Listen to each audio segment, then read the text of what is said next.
vous êtes trop mignons, mes petits chouchous, là, qu'ils sont bien sur la terrasse. Mais regardez, t'es content, Ernie, t'es avec ta petite sœur. Waouh, regardez, ils sont trop bien. Bah là, franchement, hein, à côté des hortensias, c'est plus agréable quand il fait beau, hein. Mais oui, ils sont beaux, mais regardez, petite Mélodie, mais je vais pas t'attraper. Ernie, ça va mieux, hein, mon chéri, bah oui. Hein. Maintenant, tu sors en laisse. Tout le temps. T'étais pas habitué, mais c'est comme ça maintenant. Allez, profitez bien du soleil, mes chéris.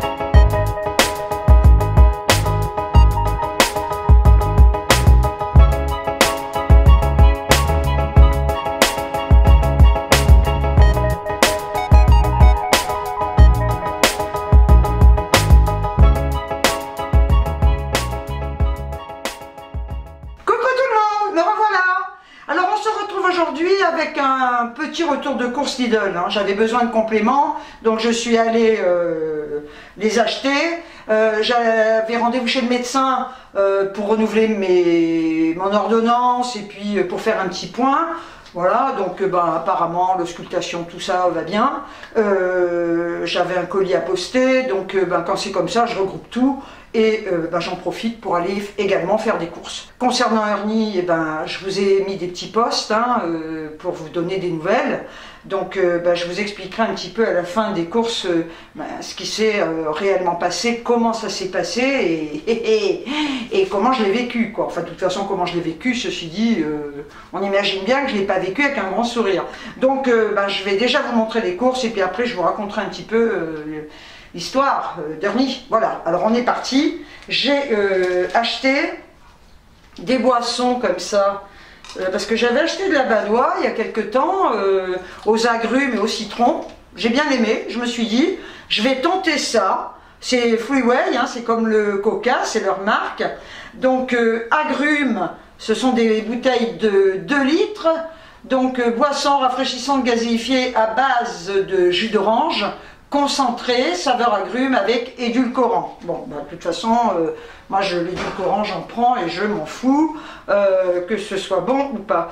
Ensuite, j'ai pris celui-là, donc c'est pareil, c'est 2 litres. Et là, c'est donc arôme naturel de citron vert.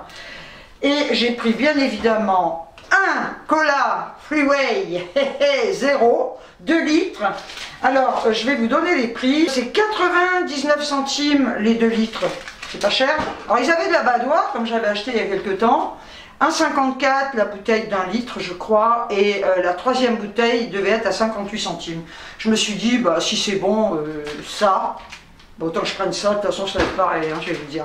Et le coca, là, le cola, je l'ai payé 66 centimes. Pour 3,35 €, j'ai pris une crème douche de la marque Adom. C'est ce que j'achète maintenant, j'aime bien. C'est sur gras, c'est au beurre de karité, nourri, c'est pour les peaux sèches, huile d'amande douce, bio. Et c'est un flacon donc à pompe de 750 ml. Pour 1,99 €, j'ai pris des poires. Je les achète tout le temps, celles-là, elles sont bonnes. Il y en avait d'autres, mais énormes. Moi, je préfère prendre des poires plus petites comme ça. Et c'est une petite barquette d'1 kg. 99 centimes, je suis trop contente. J'ai pris du pain de mie aux 7 céréales. C'est vrai qu'il y en a beaucoup d'entre vous qui m'avaient mis en commentaire que vous en aviez trouvé dans vos Lidl. Et dans le mien, il n'y en avait pas. Jusqu'à présent, c'était du pain complet. Et là, quand je suis passée dedans, j'ai pensé à ce que vous m'aviez dit. J'ai dit, je vais regarder. Et bien, ils les ont reçus. Je suis trop contente parce que c'est celui que j'adore. Donc, c'est les grandes tranches aux 7 céréales, sans huile de palme. Et on a 14 tranches à l'intérieur. Pour 1,69 €, j'ai pris un pack de fusillis géantes comme ça, des pâtes italiennes. J'adore les grosses pâtes comme ça. C'est vrai que chez nous, on avait tendance, je me rappelle, le dimanche, ma mère nous faisait l'adobe avec des énormes pâtes comme ça, et c'était un régal. Et c'est vrai que dans la famille, on adore les grosses pâtes comme ça.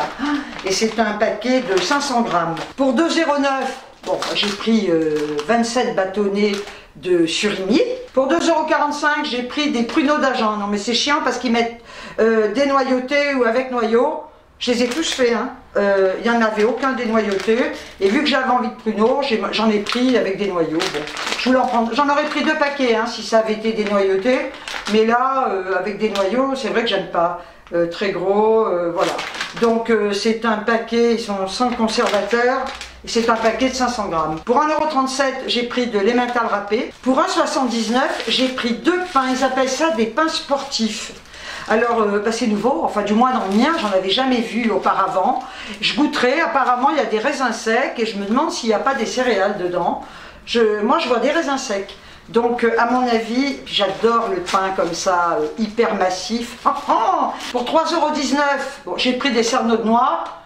J'en prends moins qu'avant, hein, mais j'en avais envie, c'est des sachets de 200 grammes pour mettre dans mes salades. Pour 1,79 €, j'ai pris ça, ce sont des barquettes de polenta. Je sais la faire, hein, mais bon, je verrai si ça se trouve c'est dégueulasse. Il n'y a pas plus simple à faire hein, que la polenta, mais bon. Polenta, bon après c'est au fromage, donc on peut les faire ou au four ou au micro-ondes. Pour 1,39 €, j'ai pris du riz, il est super bon ce riz. Oncle Ben's. Je l'ai pris aux champignons comme ça, et l'autre fois je l'ai acheté celui-là, le riz cantonné. C'est vrai que des fois le riz cantonné je déteste hein, quand c'est tout prêt. Enfin je sais pas le faire, hein. Enfin c'est pas que je sais pas le faire, je vais pas me faire chier à faire ça. Il était super bon, j'ai adoré, donc j'en ai repris un comme ça. Et aux champignons je connais, j'adore ça. Pour 75 centimes j'ai pris une boîte de mouchoirs, je voulais en prendre 4, il n'y en avait plus. C'était la dernière. Pour 69 centimes j'ai pris 2 brosses à dents comme ça. C'est pas pour me laver les dents, hein. Je les ai pris dures. Moi je me lave les dents avec la brosse électrique et le jet dentaire. C'est toujours pour mes carrelages hein, de cuisine. Petit à petit j'y arrive. Je ne les peins pas du tout en gris parce que ça fera trop sombre, mais petit à petit je mets du blanc, je fais des trucs, j'arrive à les ravoir. Ma fille et mes petites filles sont venues me voir, elles sont venues passer la journée, je sais plus quel jour, un jour où il faisait pourri, et elle m'a dit mais où tu vois que c'est pourri quoi. Mais c'est vrai que j'ai quand même pas mal reblanchi un petit peu les endroits où c'était noir, et puis écoutez ça ira très bien.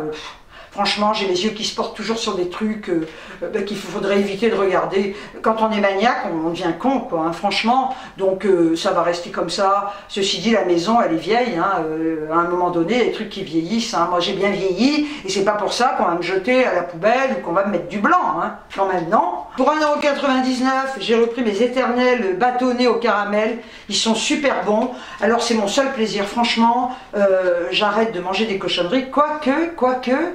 Ma petite fille m'a amené un paquet de chocolat. Ah non mais je vous mens pas, un délice, je les ai quand même bouffés en 2 jours. Hein. Ouais, donc c'est bon quoi.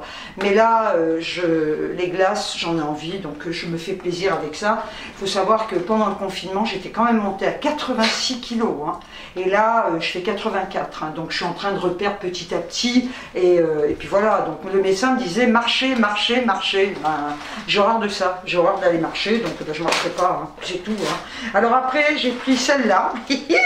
Bah oui, écoutez. Donc là, ce sont les classiques vanille amande à 1,99 €. Et là, on en a combien dedans? Ça doit être marqué, là, je ne le vois pas. 6.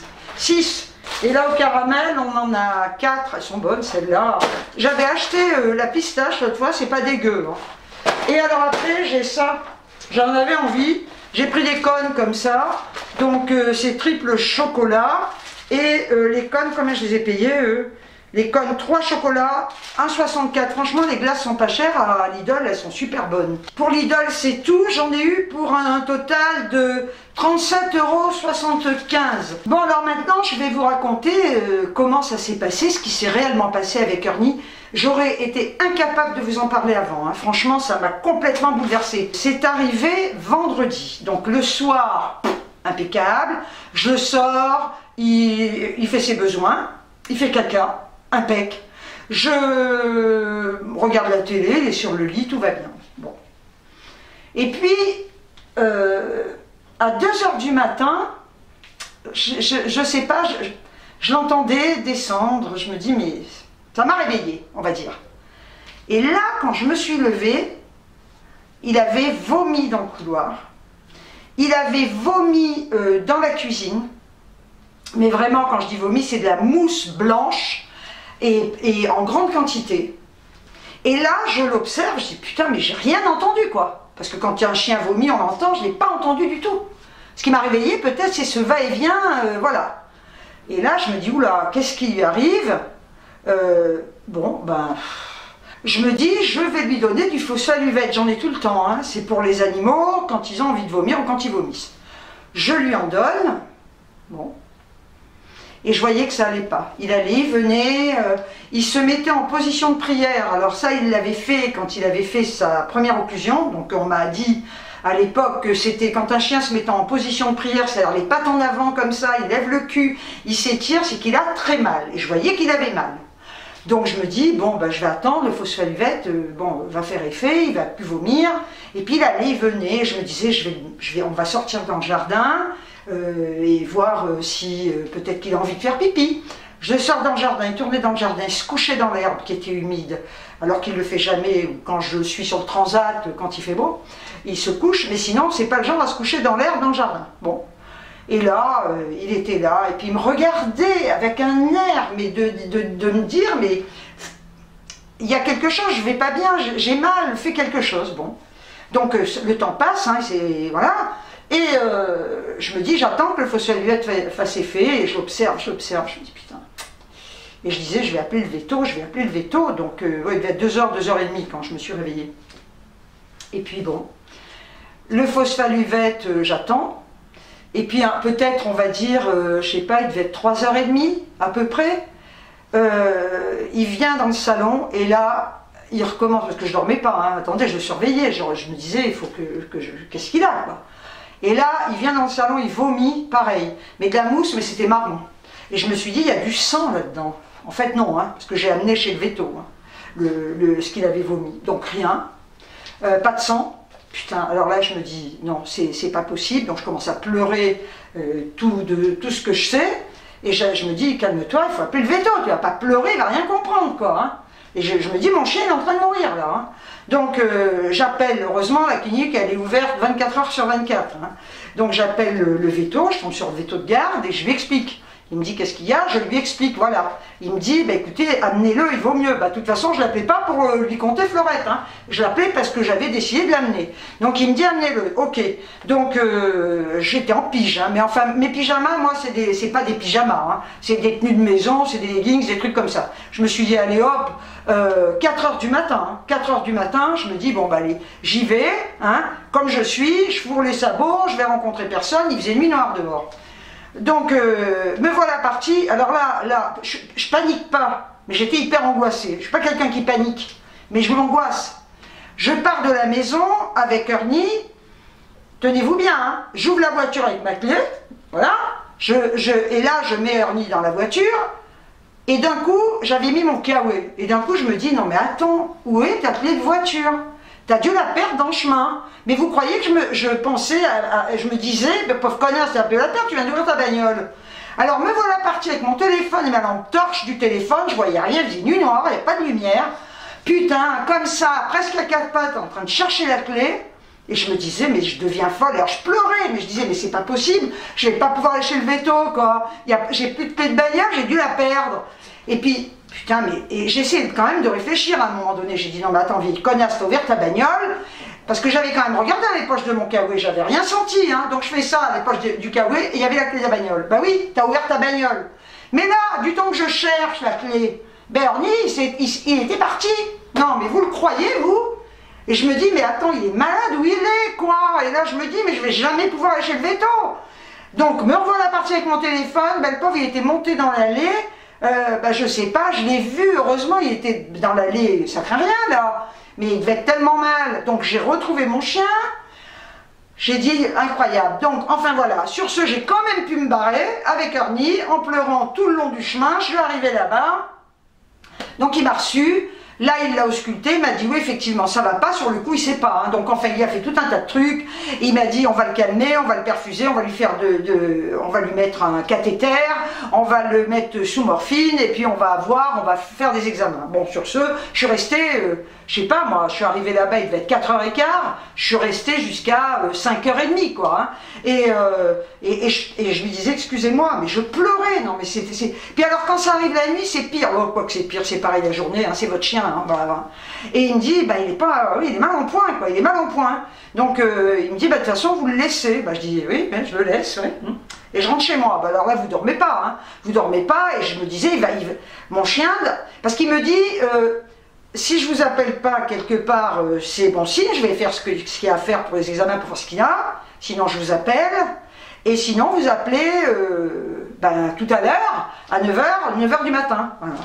Et là vous attendez, et vous dites pourvu que ce putain de téléphone ne sonne pas. Alors parce que vous dites, si ça sonne, il va me dire ton chien est mort. Hein. Non. Donc le téléphone n'a pas sonné, et j'appelle le lendemain matin, c'était le matin tout ça, et à 9h, donc j'ai la secrétaire, qui me dit, je vais vous passer votre vétérinaire, donc c'est le vétérinaire qui suit Ernie. Et là, il me dit, écoutez, je vais lui faire des examens complémentaires, il est mal en point, on lui a donné ce qu'il fallait pour pas qu'il vomisse, il lui avait redonné du phosphaluvette, et puis ce qu'il fallait, mais il avait encore un peu vomi, bon bref, il me dit, je continue les examens et je vous appelle. Donc le téléphone sonne à 11h. Et là, je me dis, il m'appelle, il est mort, quoi. Putain, mais vous vivez l'enfer, hein. C'est affreux, hein. Enfin, je sais qu'il y en a plein d'entre vous, parce que vous m'avez lu, j'ai lu vos commentaires, hein. Il y en a plein d'entre vous qui ont perdu un chien, qui ont eu des trucs épouvantables, des chiens malades. C'est horrible, donc on sait, hein, vous savez ce que c'est, hein. Donc, 11h, le téléphone sonne, je dis, bah ça y est, il m'appelle, il me dit qu'il est mort. Quand je ne sais pas décrocher le téléphone, hein. Il avait marqué vétérinaire, parce que je l'ai rentré dans mon répertoire téléphone, j'osais pas répondre, mais j'ai dit, réponds, hein. Il me dit, voilà, je vous téléphone pour... il a en fait il fait une occlusion, et je vous téléphone pour avoir votre accord pour une opération. Bon, ben je lui dis, oui. Et je lui dis, mais quels sont les risques, hein? Ben il me dit, il y a des risques, comme la dernière fois, les mêmes. Il m'a dit, il y a des risques. Par contre, et je lui dis, si on fait rien, ben le risque, il est vu, hein. Si on l'opère pas, il meurt. Et ben je peux vous dire une chose, je lui dis quand même... Ça va me faire combien à peu près? Je sais que la dernière fois j'avais payé plus de 1000 €. Il me dit, écoutez, là je ne compterai pas les piqûres, je ne compterai pas les médicaments, ça vous fera 900 et quelques euros. Donc il était super sympa, il n'est pas obligé le mec, hein. Donc il me fait un prix. Je lui dis, mais même s'il m'avait compté 2000 €, je m'en fous, hein. J'allais faire le tapin, mais mon chien je le soignais. Hein. Je lui dis, écoutez, de toute façon vous avez le feu vert, allez-y, j'ai une entière confiance en vous, et si je ne le fais pas, ça veut dire que je tue mon chien, quoi. Bah oui, hein. Vous savez que si on l'opère pas, il meurt. Voilà. Donc, il l'a opéré, donc vous avez eu des nouvelles. L'opération s'est bien passée, il est resté 2 ou 3 jours à la clinique. Il est sorti, donc il était sous antibiotiques. Là, eh ben écoutez, il va, je croise les doigts, il va bien. Il s'est sorti de ce truc. Alors... c'est vrai qu'il y en a qui m'ont dit surveille ton chien. Alors je vais vous dire que franchement, mon chien, je le surveille, vous savez que j'aime les animaux. Un chien c'est comme un enfant, il suffit d'une fraction de seconde et puis hop, l'accident arrive. Hein. Donc moi j'ai dit au vétérinaire, mais qu'est-ce qui lui arrive quoi? Ce chien a 11 ans, il n'a jamais fait ça, il n'a jamais rien avalé. Il a commencé l'année dernière à avaler jouer du chat d'à côté, et là maintenant il avale, alors ça ressemble à une balle les petites balles de ping-pong, c'est une balle de chat. Et j'ai dit, ben il m'a dit, parce qu'il a commencé, quand il commence à faire ça, les chiens, et ben ils avalent, et là, il m'a dit en plus, parce que je dis, mais un petit chien comme ça, il avale des trucs, il m'a dit, mais ça passe, c'est après que ça passe plus. Bon, donc, donc effectivement mon chien je le surveille, alors je le sors sans laisse mais il s'en va pas à 10 km non plus. Alors maintenant je peux vous dire que je le sors en laisse parce que déjà je veux pas qu'il se fatigue, donc la laisse, et puis je veux voir ce qu'il fait. Alors ce qui se passe, vu que c'est une balle de chat qu'il a avalé, il faut savoir que j'avais été chez une dame un jour, et cette dame, c'est un capharnaüm, chez elle, elle avait un chat, elle a un chat, et je pense que il a très bien pu lui chouraver un jouet, parce que ses jouets, il les avale pas, mais par contre les jouets des autres, ça s'il peut les piquer, il les pique, il est fou des jouets. Et comme me disait le veto, mais ça je le savais l'année dernière, un objet avalé par un animal peut rester 1 mois, 2 mois dans l'estomac. Ou alors, il l'avale la veille et le lendemain, il fait une occlusion. Donc, on ne peut pas savoir combien de temps il est resté dans l'estomac. Alors, je pense, moi, de toute façon, c'est un jouet pour chat. Voilà. Ou le chat l'a sorti et il l'a laissé dehors et Ernie en longeant les allées, parce que moi je suis que dans l'allée, il l'a trouvé, il l'a avalé en se disant pourvu qu'elle ne le voit pas parce qu'elle va me l'enlever. Voilà. Ou alors il l'a mangé quand il est allé quand je suis allée chez elle. Voilà. Donc mon chien, je le surveille comme le lait sur le feu. Mais un accident arrive. Même pour vous, hein, un accident arrive. Hein. Voilà. Je veux dire, c'est comme ça, c'est le destin. Hein. Moi, je me suis bien pété la tronche et je me suis fait une entorse. Voilà, et je me surveille, je fais gaffe. Hein. Ben, à un moment donné, on peut te péter la gueule aussi. Bien, donc ce genre de réflexion, ça me fait un peu chier, quoi. Parce que je prends hyper soin de mes animaux, quoi. Alors qu'on vient de me dire, ah ben oui, mais tu te rends compte, effectivement, ils pouvaient mourir, merci, je le sais, le veto me l'a dit. Voilà, je suis allée le chercher. Alors, voyez, il va bien, hein. Ben oui, il a failli mourir, mon pépère. Donc là, il a son pansement, donc on lui a refait le pansement, et là, je l'amène d'ici quelques jours pour qu'on lui retire les fils. Il mange moyennement, on va dire, mais bon, ceci dit, il n'a pas maigri, mais je vois qu'il n'a pas maigri, et ben écoutez, il revient de loin, hein. Franchement, attendez, je vais le poser, voilà, va là-bas, mon pépère. Il a horreur d'être au bras, il a horreur, mais enfin, des fois, les chiens n'aiment pas être au bras. Je le regarde faire parce que... Ah bah, on change pas d'équipe qui gagne. Hein. Ah non, vous savez, tôt ou tard, ça arrivera, mais non, pas maintenant. Ah bah là, je ferai plus de vidéos pendant 10 ans, hein. Puis après, je serai plus de ce monde, écoutez-le. Donc, en attendant, sincèrement, bah, j'ai eu quand même très peur, et puis voilà, donc il est soigné, ses antibiotiques sont terminés, et puis je vous dis, ce genre de remarques, ça me gonfle, j'ai horreur de ça, j'ai horreur. C'est comme des gens des fois qui vous donnent des conseils, alors vous n'en avez pas demandé, quoi. Vous n'avez pas dit, à un moment donné, bah tiens je fais ça, je vous montre un truc, mais je ne vous ai pas demandé de conseils, quoi. Tu vois, il y a des gens comme ça, à qui tu n'as rien demandé mais qui te donnent des conseils. Voilà, c'est ce genre de truc qui me fait chier à un point. Je tiens, avant de vous quitter, à vous remercier toutes et tous pour le soutien que vous m'avez apporté durant cette période, pour toutes les bonnes ondes positives que vous avez envoyées à Ernie. Ben, vous voyez, je pense que ça a servi à quelque chose. Vous êtes vraiment adorables. Je vous remercie du fond du cœur pour votre bienveillance. Et ça fait chaud au cœur, sincèrement, merci, merci, merci. Prenez surtout bien soin de vous, hein, et des gens que vous aimez, de vos animaux, parce que c'est important, voilà. Sur ce, je vous envoie des tonnes de bisous, et je vous dis ciao, ciao.